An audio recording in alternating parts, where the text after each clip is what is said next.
Hello, this is Will Harold, the Energy Hunter, coming to you from almost the border of Canada, but in the Idaho region. As I talked earlier, I have stopped now, and I am going to sit a bit and talk a little bit more about some of the topics that I touched on earlier, and that being the genus Loci.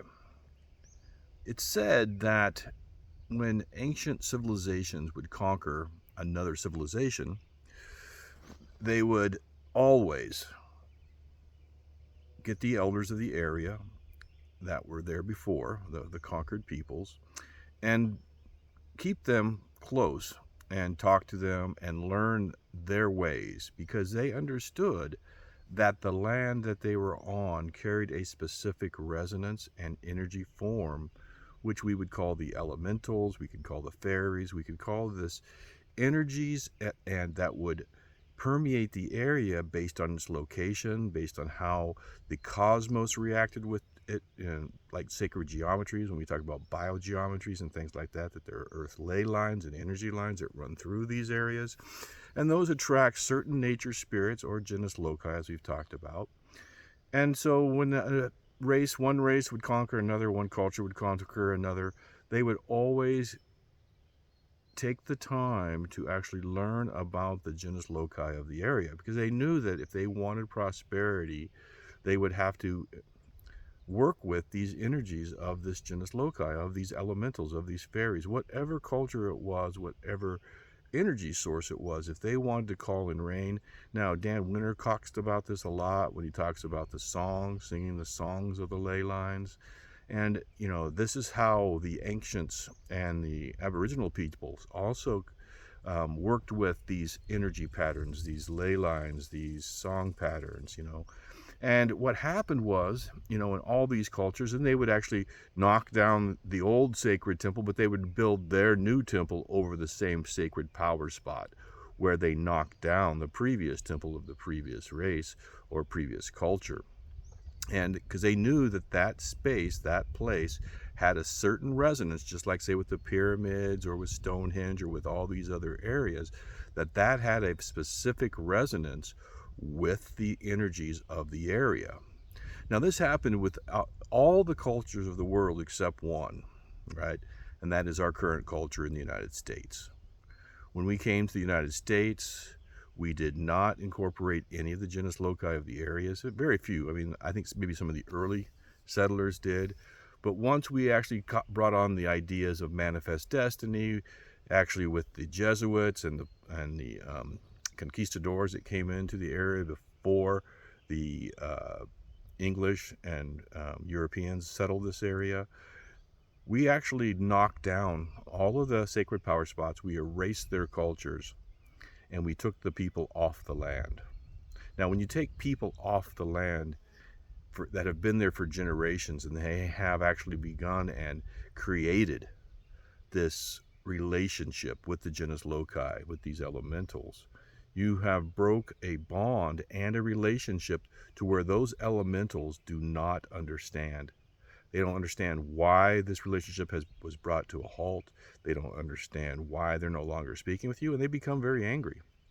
And it's very difficult for us as, say, Western civilization that may have been brought into a Christian culture or some other culture that was kind of to be an overlay over an existing culture without incorporating the genus loci. We were trying to bring in concepts and culture and ideas that were not in resonance with the area that we were in. So since all the native peoples have been moved off our area within the United States, where there's no more connection with the land, no more connection with the elemental forces, no longer any connection with the power that be, I believe that we have to reinstigate that if we as a culture want to heal this land. And I'll get into a little bit more about healing the land and how healing the land actually heals the people. And I've had conversations with some Native Americans in this area that understand that quite well. So, as I've said, I'm out here. I'm on this shamanic journey. I've come to this land because it resonates with me, and I wanted to be in an area that was very similar to the area that I'm in, which is in Southern Oregon. And one thing that I do when I try to connect with the land is I try to find an area, I attempt to find a spot that I feel has a resonance that may have been used by previous cultures to connect with the land, and that actually speaks to me. And it's pretty simple. I believe that elemental beings enjoy the same things that we do. They like a nice sunny area, they like nice flowers, they like an area that is peaceful, and that they can hear the birds and communicate with all the energies that are here.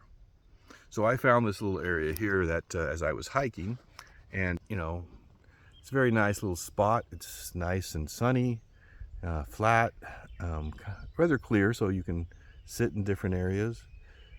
But you can also look out. If you look farther this way, out that way is the beaver pond back through those trees. But I try to find these rock formations also, because rock carries resonance. Rock carries crystals, and those resonance and crystal patterns allow us to actually increase our piezoelectric, that's a Dan Winter word, piezoelectric effects that help us to generate spiritual communication. And as we develop and sit and put our feet on the ground, take your shoes off. I wear the Earth Runners. I think people have seen the Earth Runners before. They're a shoe that allows you to actually connect. It has a copper insert in it that helps you to ground to the earth. So what I do is I find a nice area that I believe the elementals would like also, that looks like it may have had previous cultures use it as a sacred power spot. And I just kind of get the feeling of it. And first I will sit down and I'll take my shoes off or wear my Earth Runners and ground to the earth, and put my bottom on a rock and try to get the feeling of having that run through me. And then I try to find out and do some bird calls and see what kind of calls the birds bring. And when I do the bird calls, it seems I've attracted a alien life form here, planes flying over me, so maybe they tied into my phone, I don't know. But as I sit down and I try to bring in these different earth elements, work with my mouth and make different sounds to try to mimic the different animals, but also make a few of my own sounds to show that I'm a different being also. But trying to send out a resonance that is communicating with them and begin to tie into the land. I'll also try to buy some fruits, vegetables, or other produce that is native to this land, so that I bring in the resonance of that food into my body. So as I try to prepare for this upcoming event, which is a ceremony, a sacred ceremony, which is going to last 9 days, I also try to prepare my body and my mind to get in resonance with the earth around me and with the elementals that are around me, so that they will help me and aid me in this journey. So for now, I'm going to take my shoes off. I'm going to meditate a bit. I'm going to put my hat back on because it seems like I'm already getting sunburnt. And try to connect with the spirit of the land, this Genus Loci. So for now, I'm signing off. This is Will Harold, the Energy Hunter, with Akashic Intelligence, the original AI. And I'll be getting back to you maybe this afternoon, maybe tomorrow. Don't really know, but look forward. Thanks so much.